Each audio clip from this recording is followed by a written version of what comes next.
All right. Well, my name is Erin Stagletter. I'm the Education Manager for Virginia Breast Cancer Foundation, and thank you for joining us today for our webinar on hereditary breast cancer. Today, we are being joined by Lydia Higgs and Adrienne Alexander.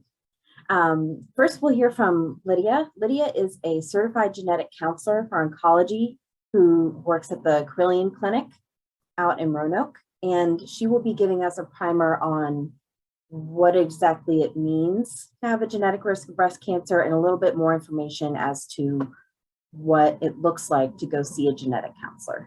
So Lydia, please go ahead. Thank you so much for inviting me. I'm going to share my screen, which hopefully everyone can see now. Thank you for confirming. So just as I was introduced, my name is Lydia Higgs. I'm a certified genetic counselor here at Carillion Clinic in Roanoke, Virginia. And I have been a genetic counselor now for about 7 years. And I've spent all of that time working in oncology. So I'm very happy to join you today and share just a little bit about the work that we do and hopefully help to answer questions that you all might have about what this means for your care. So we all could have guessed that there's going to have to be just a little biology in what we talk about today.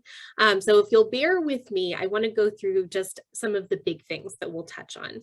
I know some of us in the audience have probably got great background in this. Maybe you work in medicine or the healthcare field, but a whole bunch of us haven't thought about this at all since high school biology. So that's kind of where we're starting from. As a reminder, our body is made up of billions of cells. Skin cells, heart cells, eye cells, cells that do everything that your body needs to do. And in the center of every single cell that you have, there are structures that are called chromosomes. And chromosomes themselves are made up of very long strands of DNA. And I'm talking very long. And I tend to think about DNA as being kind of like a recipe of books, or a book of recipes. Turn that around. And when we're thinking about that book of recipes, I think about it that way because every section within the DNA is kind of like one recipe. That is what's called a gene. So individual genes are going to code for one particular protein, kind of like you would make one particular dish at the end of a recipe. And those proteins are what our body actually needs to function. Those proteins and our genes are what determine things like our eye color, our hair color, but maybe more importantly for our conversation today, they're determining how our cells live and die. And knowing how they interact with our environment is going to be really important. Now, when we take that one step further and we think about how genetics and cancer relate to one another, we have to understand that everyone on this call today has their own personal risk of having a cancer in their lifetime. There are risk factors for cancer that we have some control over, and you see some of them here. Our lifestyles, our environment, because believe it or not, an overall healthy lifestyle can lead to a healthier life. It decreases the risk that disease would happen to us, though it can't guarantee that nothing will ever happen. Certainly, there are random risk factors that we can't measure and we don't have any control over. But there are also things like the fact that we get older every day and our family histories that we can look at and we can measure. And even though we don't have control over them, understanding about them with our healthcare providers can make big differences in the way we care for ourselves. Now, diving even deeper, looking at cancer specifically, we really categorize cancer into 3 different categories. Only about 10% of the cancers that occur are going to be hereditary. They're going to be related to these specific genetic things that we're going to talk about today. Having that genetic risk means that somebody inherited one specific genetic difference from either their mom or their dad that specifically influenced their cancer risk. That doesn't mean, though, that we have to have a genetic something for cancer to occur. And that's represented in the other 2 slices of the pie that you see here. Some of us don't have an identifiable genetic difference, but maybe our family histories are still pretty significant, and we should talk about those with our provider. That's what you see noted in the red familial category. We also know that every person, because we're people and we're made up of cells, has sporadic risk of cancer. And those are the reasons that we've developed general screening guidelines for everyone. It's to try and detect the things that can just happen by chance. But as you could guess, we are focused our conversation today on that green slice of the pie, the one that's hereditary. Now, a lot of us on the call have probably heard about the BRCA1 and BRCA2 genes. I'm going to use them as examples as we talk today, but I want to emphasize here that they're not the only genes that can influence our risk of breast cancer. BRCA1 and 2, though, are good examples of any gene that I could name and talk about today. They're genes that every person has. And these genes are actually responsible for what we call tumor suppression. They create proteins that go into our bodies and monitor our cell division in specific regions and specific organs.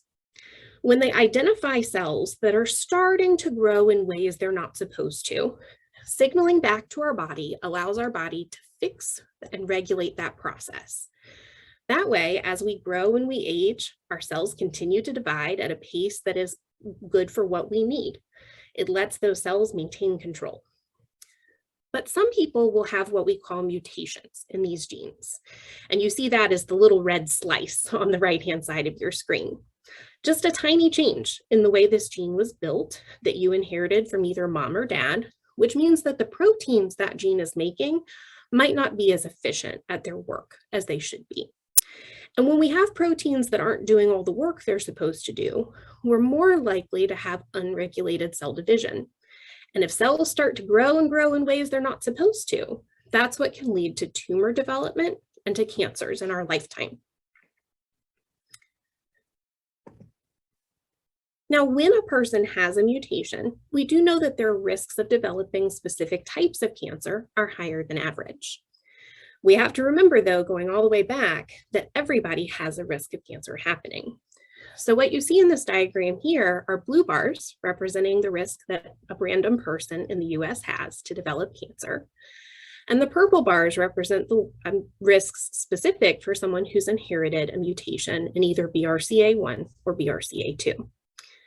So when we think about the lifetime chance that a person is going to develop a breast cancer, we estimate the random risk, sporadic risk, to be about 10 to 13% in a person's lifetime. Someone who has a BRCA1 mutation, that risk is elevated. It's somewhere between 80 and 87%. That does mean that there are people who have mutations who won't develop cancer.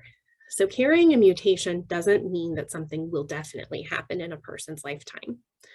But because of those differences in risk, we change the way that we care for a person who carries a mutation. We want to think about their cancer screening and about their cancer prevention differently than we would usually. That's so that we're being as proactive about their risks as we are everybody else in the general population. So identifying these risks and knowing what it means for that person is important for long-term care. Now, as I mentioned, this is not the only gene group we could talk about. You see on the left-hand side of this screen, there's actually a growing list of genes that have been specifically linked to breast cancer. But breast cancer is also not the only cancer type that's ever been linked to a genetic difference. Colon cancers, polyps, ovarian cancer, uterine cancer, the list is growing and growing.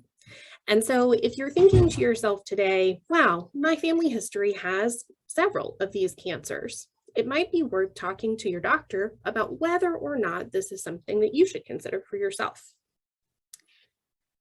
Now, what are we talking about when we're talking about genetics and what we're doing with that information once it's identified?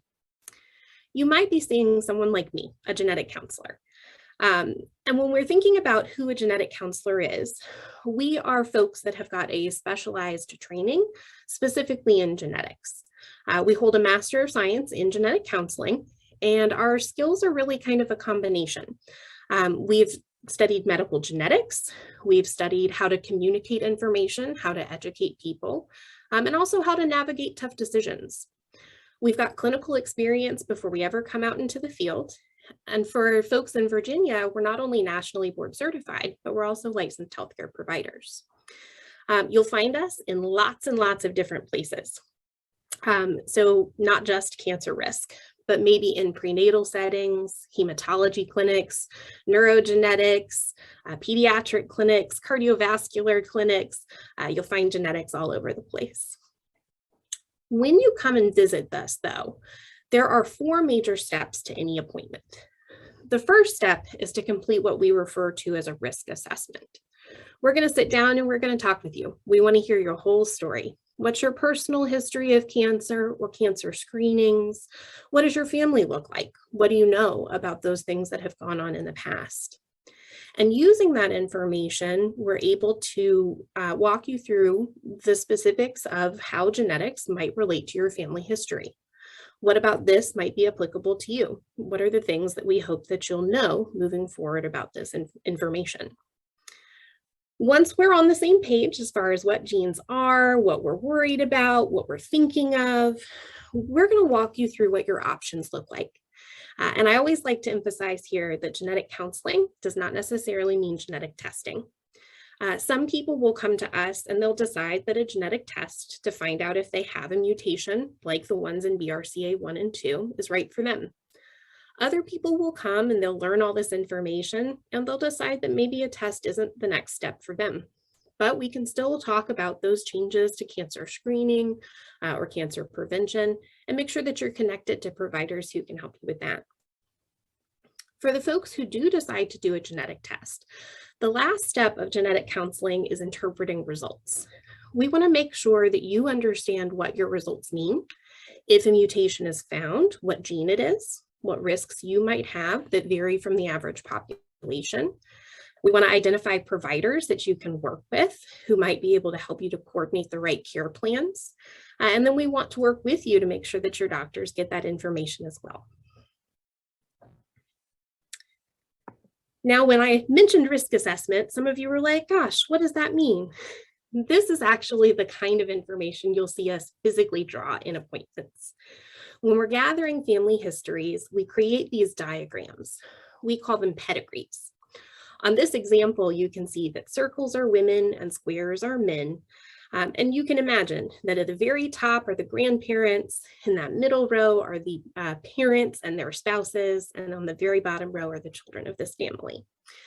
The ones who are colored in are folks who've had a diagnosis that we're paying attention to. For this example, it was breast cancer that we were tracking. For the ones that are clear, those are folks who never had a cancer diagnosis. And mapping it out this way helps us to look for patterns. It helps us to understand how you share DNA with your family and determine what risks we think you might have. Now, that step about making decisions with genetic testing can be pretty complicated. And I think this is the other part where genetic counselors can be very helpful in care planning, because there are lots of different options.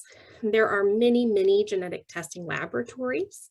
There are many different genes available for testing, and the combination of which genes at which laboratories, I couldn't even number. We also know that things like cost vary pretty widely between laboratories. Some will work with insurance companies, others are perhaps not in contract with your specific plan. And so we want to help to navigate what those options look like and answer your questions before a test is ordered. Now, some of you are thinking, but I can do testing at home. And that's true. There are tests that exist as at-home tests. And we really categorize testing into 3 groups. The ones that you might be thinking of right now are what we call direct-to-consumer genetic tests. The ones that you can order without ever talking to a doctor, perhaps without providing any health information or family history. Those often will give us information like ancestry, and they might give us some information about things like health risks. We also have got more clinical-based genetic testing, which are the 2 groups you see on the right, where a patient initiates genetic testing or their provider does. These are considered more diagnostic tests, and they can give us specific information about genetic mutations, genetic risks, and they probably go into greater detail than the group of genetic tests that you see on the left. As you can imagine too, there are tons of companies that do those, and these kind of fall on the spectrum of those 3 categories that I just shared with you today. some that are entirely at-home testing that are interesting for things like ancestry or specific trait tracking, or some of those fun tests that tell you things like what flavor ice cream you're going to like the best. We love those. They've got really interesting, I think, value for answering some of those questions that you have about things like, where might my family come from? But they might not answer this question about exactly what you have as far as risks go. What we want to order when we do a clinical genetic test is what you see on the right-hand side. It's DNA sequencing. We want to read the entirety of the gene, top to bottom, to look for any potential mutations that have occurred.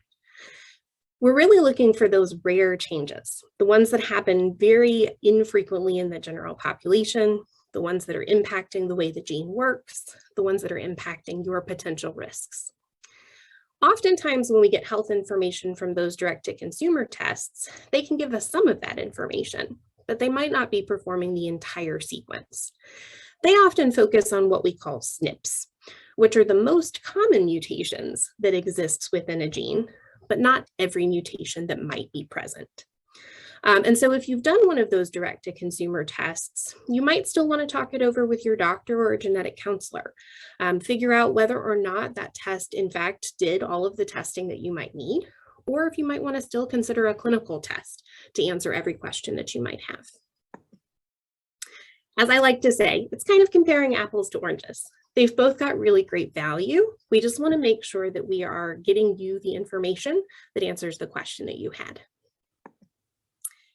Now, when you come and visit a genetic counselor, we do treat those as healthcare appointments. And so you can always ask the office that's scheduling you about things like what code they're billing when you come in and you visit, so that you can double check with your insurance about the coverage for the office visit.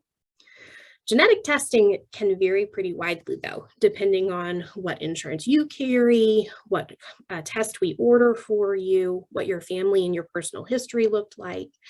And so folks that are doing this type of testing, like myself, will help to walk you through that and make sure that you understand exactly what's happening behind the scenes. Our goal is never to surprise somebody. We do know, too, that for folks that might not have the most robust insurance option available for this testing, the costs have come in way down. And so we're able to order out-of-pocket cost testing for about $250 from several different laboratories. And so even if you're not sure what your insurance might say, this might be something that you can consider. We also know that this information, when we do decide to do a genetic test, is protected. It is healthcare information, so HIPAA is, of course, in place, but there's also a federal law called GINA, the Genetic Information Non-Discrimination Act.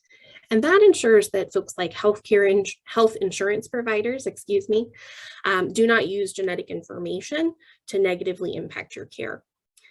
There are some parts of healthcare that are not explicitly protected by GINA. So if this is a concern for you, it's something to talk over with your provider before a test is ordered.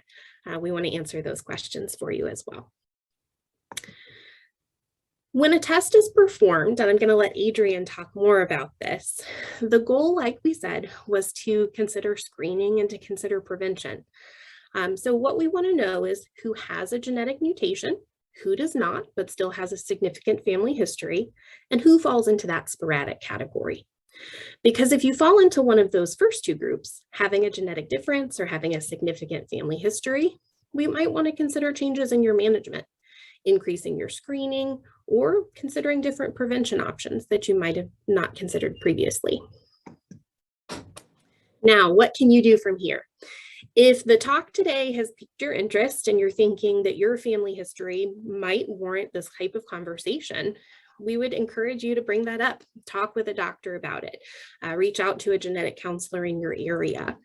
If you are not sure if your family history falls into this group, I would encourage you to reach out to family members, share what you know with them so that they can seek the right care, and make sure that you are gathering as much information as you can. That way we can address any concerns that you might have. As always, more information about genetic counseling can be found at the website you see here, aboutgeneticcounselors.com. And I'll look forward to answering your questions as we get to the end of our talk today. Thank you all. Thank you, Lydia. And so we've heard, what might bring someone into a genetic counselor, what kinds of things would happen in an appointment with a genetic counselor, and then Adrian can share with us some ideas about next steps that someone might be interested in if it is determined that they are at a higher genetic risk for breast cancer. Adrian has spent much of her career, spent much of her early nursing career as a critical care nurse before becoming a nurse navigator. Currently, Adrian is a high-risk breast cancer nurse navigator at CJW hospitals in Richmond. As a two-time cancer survivor, she's passionate about cancer prevention and helping to identify patients at risk for breast cancer. She actively supports any efforts to prevent this disease. And she provides education, guidance, and support to her patients and their families. She's a member of the Cancer Action Coalition of Virginia, the Virginia Cancer Patient Navigator Network, and the National Consortium of Breast Centers. So Adrian, thank you so much for your time today. Hello, everyone. Thank you for having me. It's a pleasure to be here and to talk with you all about risks for breast cancer because, as we move forward in our education and medical journey, we've discovered that it's not just enough to be able to cure cancer. We're getting to the point where we can identify those that are at high risk way in advance of any type of diagnosis. And there's a lot of things we can do to mitigate or minimize those risks and maybe really help prevent cancer from even forming. So for a lot of patients, you don't necessarily hear about genetic screening right off the bat, but most patients go to their physician once a year for their annual checkup. And during that checkup, they talk to you about the important things that all women need to be doing, their mammograms every year, their well woman visit. So a lot of patients begin that identification journey when they come in for a screening for their mammogram. Part of the mammogram process is to gather a lot of information and ask a ton of questions about your family history, your personal history, your medical history, and even just, the regular basics, height, weight, those types of things, when you first menstruated, when you've had children. All of those factor into, we use a mathematical calculation and it's adjusted, and some mathematician figured it all out who's way smarter than me, but we call it a Tyrer-Cuzick scale. So we grade patients along the TC scale, and for most women, the chance of developing cancer is 1 in 12, or I'm sorry, 1 in 8, which is about 12%. The American Cancer Society does think that they've identified patients being at high risk once they've reached a TC score greater than 20. And as I said, there's a lot of factors that factor into that. When you first gave birth, if you've had children, if you've breastfed, those types of things. All of those are calculated when you have your mammogram. In addition, most really good imaging centers these days are asking a lot of family history information so that we can help calculate your genetic risk, because as Lydia has brought up, that is a huge factor that we really have no control over. We can work hard to follow a healthy diet and to exercise and to do all of those preventative things that we all do for general health, but you can't change your genes and your genetic makeup. So at our clinic for imaging, we do identify patients on 2 scales. We do a genetic screening to see if they're at risk for maybe having a genetic mutation, and we also calculate their TC score in order to evaluate what their risks are exactly. So for me, patients are going to fall along those 2 scales, and if they're identified as being at genetic risk for developing cancer, then we certainly refer them out to our genetic counselor here. As Lydia said, they're going to get an appointment to go and talk with that person. Our genetic counselor is wonderful. We have both online and in-person visits available, and we also can offer genetic testing. So that is a process that's considered and taken care of. Additionally, for patients that are high risk, not only because of their TC score, but perhaps they just have very dense breasts. So breast density differentiates between breasts that are made up of mostly fatty breast tissue and breasts that are made up of very fibrous breast tissue. So fattier breasts are easier to visualize. It's more transparent on the mammogram films, and it's easier to spot any little teeny tiny beginning cancer cells. But breasts that are very dense are more whited out. It's like trying to view something through a window that's been that's all fogged up. So for those patients, we are going to suggest some increased screenings. So those types of increased screenings look like MRIs, and we have a variety of different MRIs. We have a full screening MRI. We have the fast MRI, which is just a quick abbreviated screening to give more visual images for the radiologist to look at. We have, for those patients that can't or don't want to participate in an MRI, we have contrast enhanced mammograms that help with visualization of anything going on. So ideally for a patient that is high risk or that has very dense breasts, we're going to recommend that they get one of those additional screenings every year in addition to a mammogram, and try and schedule those about every 6 months, so that at least every 6 months you're having somebody take a really good in-depth look at what your images look like and any changes that might be going on. So that might look like doing a mammogram every year on your regular mammogram day, which for a lot of women, we say do it near your birthday because that's hard to forget.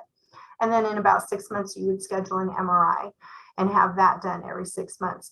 In addition, we're going to make sure that those patients, that whoever the referring provider is, their primary care, perhaps their OBGYN, whoever sent them to get their imaging and is following them in that case, is going to get all of this information so that they can have a long conversation about it. Those patients are also going to get some conversation with me about education on minimizing risks, like basics, like not smoking, following a healthy diet, regular exercise, trying to maintain a healthy weight, although there is a lot of questions right now about exactly how does your BMI factor into your risk for breast cancer. It's always still good practice to just try and be healthy and active and follow a healthy diet. In addition, we do have specialized physicians that see our patients that are at very high risk, and especially for those patients who have moved forward and undergone genetic testing. If there's been something identified there, some sort of genetic mutation that puts them at higher risk, we're going to have a very long conversation with that patient about scheduling with one of our high-risk providers. Excuse me. So those providers might look like a specialized breast surgeon. It might be a specialized oncology physician who specializes in breast cancer, and they're going to have conversations with those patients specific to what their risks are. Now, for a patient who perhaps just has an increased risk and they talk to a physician, it might just be the increased screenings, their monthly well checks, and then making sure that they stay on top of a healthy lifestyle. For others, it might be something along the lines of chemo prevention, as Lydia showed in one of her screens, where you're going to take some sort of a hormone blocker in order to block hormones, because some breast cancers are mediated by breast hormones or regular hormones. So you might go to see a chemotherapy physician, an oncologist, and be put on a chemo prevention medication for a period of time, block some of those hormone receptors and prevent the chance that those cells are going to grow. Other patients that are very, very high risk, they're going to be counseled on the possibility of undergoing an elective mastectomy, even an oophorectomy, because if we remove breast tissue, we remove ovaries, then we remove that risk for developing cancer in those organs, those tissues. And there's always reconstruction and replacement hormones and things that we can do, which some women make that choice to do that, even some very high profile women. I know we've all heard about Angelina Jolie making that decision, and that's a very personal decision. I know I've counseled many patients, and I've had even some very young patients who have undergone the prophylactic mastectomies and other surgeries to increase their chances of living a cancer-free life. So all of those are an option in addition to the increased screenings and the medications that we've talked about. There are nurse navigators available to you in many of the facilities throughout the Richmond area. I cover CJW. I have a counterpart that covers the north part of the river. And I know that many of our other hospital systems, VCU, Bon Secours, they also have high-risk clinics with high-risk nurse navigators. And really, our role is to provide education to the patient. This is what this means. This is what your risk is. This is what you could do to mitigate that risk. This is who you could talk to. I can help make appointments, schedule things, set you up for MRIs, and then just be available for those questions that you have after your appointment. Even having been in the medical field for many, many years, I go to doctor's appointments and hear what they're telling me, and maybe as soon as I get in the car to drive home, think about 10 things I should have, could have, would have asked. So your nurse navigators are always available. You know, call on the phone and say, I know Dr. So-and-so told me this and that, and I just don't understand how that really relates to me, or what does that really mean, or gee, gosh, now I've got a genetic mutation, and what does this mean for my kids, for my grandkids?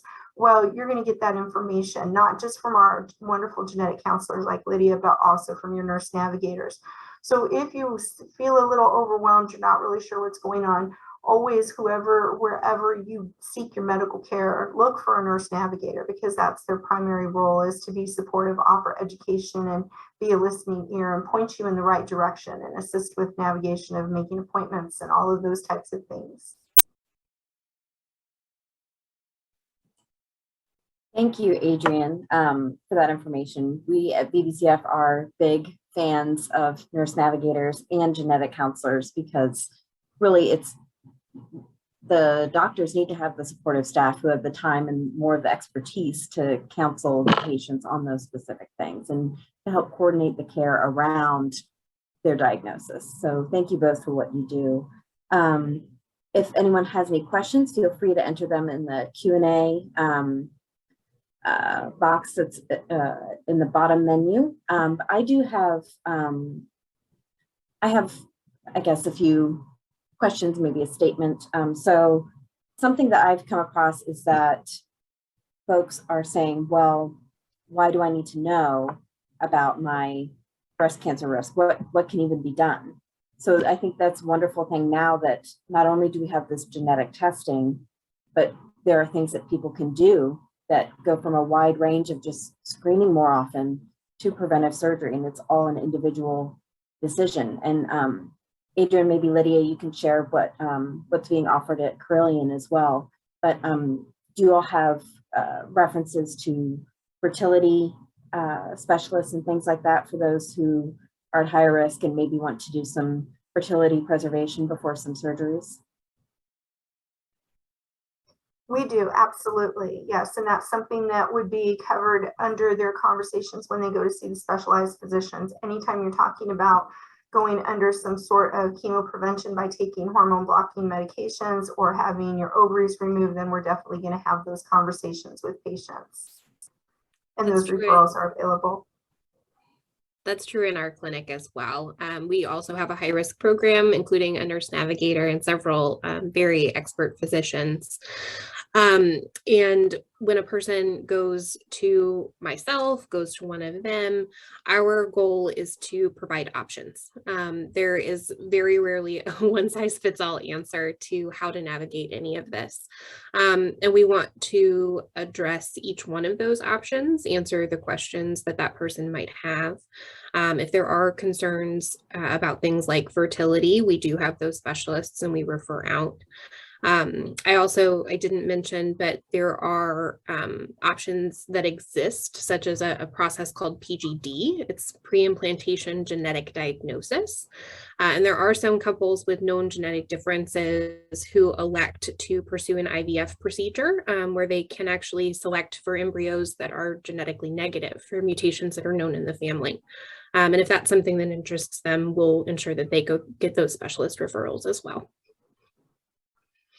Thank you for that. And I have a question for you, Lydia. So I read that with the science evolving so rapidly around genetic testing and things like that, there's some recommendations that I've come across that if you've had genetic testing before, it might be a good idea to go back every 10 years to see where the science is, particularly when it comes to those mutations of unknown significance.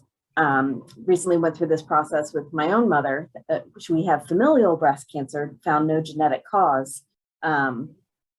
Just learning some more about some of those variants of unknown significance. Mm-hmm. I think that's a great suggestion. Sort of the history timeline is that there were big changes in our knowledge in 2007 and then again in 2013. And the knowledge seems to keep evolving with those sorts of patterns where changes in our technology exist, changes in our list of which genes to test for definitely happen. And as you mentioned, when we receive results back from that testing, we typically categorize them into 3 categories.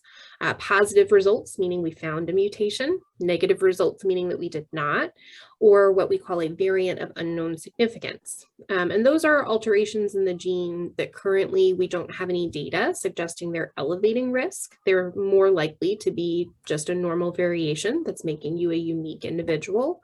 But as we test more people, we understand those better and we're able to reclassify them into either positive or negative categories over time. And so staying in touch with the group that did your genetic testing, continuing to ask for appointments with genetic counselors is more than appropriate. Thanks. I'd like to add on to that really briefly. I'm sorry I'm jumping in, but I'm so glad to hear you say that, Lydia, because I will say that who you speak to regarding your options for genetic testing makes a huge difference in the type of genetic testing that you're going to receive.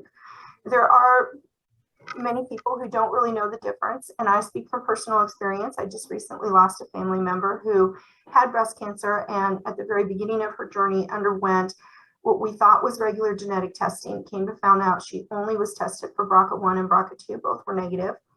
After she had developed extensive mets and underwent oncotype testing of her metastasis, they found that she had a P10 mutation, which is a big difference, and it would have shown on a full genetic panel, which was not initially done.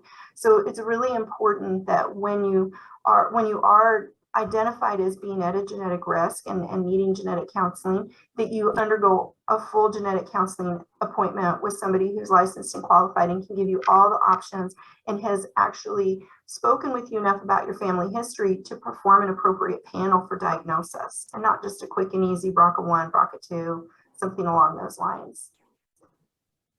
Thanks, Adrienne. And I had a question for you. You mentioned the fast MRI and the mammogram with contrast. Could you talk a little bit more about those? And I know that there's some question as to the how insurance would pay for that or not. Insurance is always a hot topic, right? Because even those of us that have really, really good insurance usually have high deductibles and copays and all of those types of things. So here at CJW and throughout the HCA facilities, we offer 3 types of enhanced imaging. There's a contrast enhanced mammogram where they give you some IV contrast during your mammogram, which allows them to identify lesions or areas that might uptake dye or that type of contrast. And it helps to show the radiologist areas that might be of concern and highlight other things. That is specifically for patients who can't undergo an MRI. Maybe they have issues with laying down or other things that are going on with them where they wouldn't tolerate having an MRI. Always the gold standard for additional imaging is going to be a full panel MRI. Any patient who has a TC score greater than 20%, along with associated density or questionable areas, is going to qualify for a full MRI. It does include contrast. It's performed before and after contrast administration, so you get both sets of images. That is the best screening option for any kind of questionable areas that you want to look at. Now, for patients who don't necessarily qualify for the full MRI, or if they just don't have insurance or their insurance won't cover a full MRI whatsoever, we do offer an abbreviated MRI, which is a sequence of MRI images. It's about a third of what the usual images for a full MRI is, but it does allow the radiologist to get a significantly more amount of information and imaging than just on a regular mammogram. Those are sometimes covered by insurance, but when they are not, the full cash pay, including the radiologist read, is $325. So it is something that, you know, you might not be able to just walk in and do right away, but you could budget towards and plan towards. And again, the MRIs are usually done at 6 months after your mammogram, so you have some time to plan and budget for it and schedule for it as well. Thanks, Adrienne. And we've got a question from our audience, and I think I'm going to split it into 2 groups.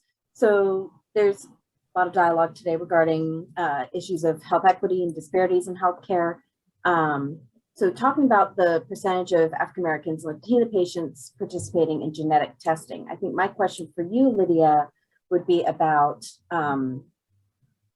how much are we learning, particularly, I think, BRCA2 and African American population, we're learning more about variants of unknown significance and how they actually might have a lot of significance for African American population. And then I'll go to Adrienne and ask more about maybe the scale that's used to calculate risk. So Lydia, could you talk about the genetic testing aspect? That's a wonderful question. And I'll start with the caveat that genetic testing, while it has existed for quite a while, is still sort of new technology in terms of the length of time that we've been performing it compared to other healthcare practices. So I do think there are plenty of studies that note that individuals of all ethnicities are probably underserviced by genetic testing, and that includes folks of the majority, just because we're not yet in a perfectly routine practice of getting people referred for those services. I do think the studies are indicative of exactly what you've mentioned, which is that individuals of African American and Latina or Latinx origins are also not receiving the referrals at the same rate as their Caucasian peers. I hope that that is growing and evolving and changing for a couple of reasons. One being that we are trying very hard to do things like make better technology that lowers the cost for these things. So hopefully we are removing some of those financial barriers that have traditionally impacted folks of those communities. But also, as you mentioned, our growing understanding of how genetics can impact individuals has come a long, long way. When we think about health research, traditionally, the largest cohorts are of white or Caucasian ethnicity. And so we understand that population in a different way than we would people of other ethnic origins. But as we test more people, our knowledge is growing and we are understanding more, and we are able to apply better that knowledge to people of all origins. And so I think that is changing with time. Do you think, real quick follow-up, what have you noticed sort of steps that have been taken to increase education, perhaps of physicians, to invite any of their patients to participate in genetic counseling and encourage greater participation? I do think there have been significant education efforts for primary care practices and OBGYN offices, because those are the folks that see every patient at some point, we hope, within a timely amount of time. And so we're hoping that if they understand it better than ever, they can share it with every patient that they interact with who might need it. Thank you. And Adrian, could you share a little bit about the risk scale that you all use? I don't know how much you know about, if that is one of the more inclusive scales, because I know there's been back and forth about different risk evaluations. We do use the Tyrer-Cuzick 8 scale, and so that does include ethnicity in it. I will say that no matter what scale you use, it is completely, the results are completely predicated on the input that's put into it, correct? So before we can even calculate the risk for a Latina patient, we need them to come in for a mammogram and complete the questionnaire and answer all the questions, and all that needs to be input. And that's a hard thing sometimes to accomplish, because a lot of these patients have barriers like transportation, language, insurance, ability to get childcare to even come to their appointments. One of the things that I've focused on from the beginning of my role here at CJW was doing a lot of outreach to our referring providers. So I go out pretty regularly to all of our primary care doctors, our OBGYN offices, and I talk with them about our facility and our abilities here. We do have radiologists here who are bilingual and speak Spanish and English. I am bilingual and available to help translate for any patients that come into our mammography suite. We also do have translators that will come in and assist with that. And I know that our scheduling line is available as well to help, even just with the language barrier of scheduling an appointment and then understanding the questionnaire, the information, interacting with our mammography technician and then our radiologist. So we do strive to make sure that we're able to reach our patients and gather that information in a very factual way. And then again, I do spend a lot of time doing outreach with our physician groups. We have a couple of primary care practices here on the South Side whose office specializes in the Latin American community, and also some OBGYNs the same. So they're well stocked with all of our information and contact materials so that they can get us in touch with their patients that they think are high risk. That's the first step in identifying patients, is even just to get out to the providers and say, hey, if you have somebody with these risk factors, if they have a family history that is this and this, really just make sure they're getting in for their annual screening, send them to talk to me, give me their information so I can follow up with them. Yeah, and that particularly since we're learning more about how the average age of diagnosis in African American women is younger than in Caucasian women, and that breast cancer is the #1 cancer killer for Latina women, it's good for us to spend more time in the communities learning about how we and you all, as part of the medical system, can be more accommodating, more welcoming for patients to come in who've maybe historically been marginalized. So it's wonderful that y'all are doing that work. Is there anything that you wanted to share today that you didn't get the chance? Or is there a parting message that you'd like to leave our audience with? I would like to say one more thing. We talk a lot about women and breast cancer, and breast cancer being the Pink Ribbon Month, and I really want to try and point out that we live in a world with a lot of different persons in it now. Not everybody who is facing a risk for breast cancer is a woman or even identifies as a woman. We have male patients, we have non-binary patients, and we want to make our clinic and our offices and our educational outreach as non-gender specific as possible, and just really focus on the fact that we're trying to identify and capture this cancer risk as early as possible and mitigate it, and just make it a friendly place for everyone to be able to come in and participate. Thank you, Adrienne. And also, if you're interested, I don't know if we'd share with you, but we have stickers or window clings that are half rainbow, half pink ribbon, because according to National LGBT Cancer Network, for folks who are sexual and gender minority women or non-binary folks, seeing a physical representation that this is a welcoming space really means a lot. So if either of you are interested, we'd be happy to send those to you. I would love that. Yeah. Excellent. I'll get back in touch with you. And Lydia, do you have a parting message? Sure. I actually saw one more question come in that was so good. I would love to address it. And then Yes. I have a one-sentence parting. So the question that came in for everyone is, are there genetic tests that are offered at things like safety net hospitals, or do you have to go to a major medical center? And I think the wonderful answer to that is that because genetics has such potential to impact your care plan, the testing itself is covered by CMS programs like Medicare and Medicaid, which does mean that for patients who could have potential impacts due to genetic testing, there are many, many hospital programs that will help them to obtain the right test. So I think there are so many options for folks who maybe are underinsured or uninsured to make sure that they are not missed by these types of options. So don't let that hesitate anyone. I think my big parting message for everyone is just to talk about it. If you don't talk to your family and they don't know what's going on, or you don't know what's going on, you all aren't getting the best care. And so having those conversations in whatever way you feel safe and comfortable, I think is only going to benefit everyone. So I'll encourage that. Thank you, Lydia, and thank you, Adrienne, for your time today. And we really appreciate learning more from both of you. With that, thank you for joining us this afternoon, and enjoy the rest of your day.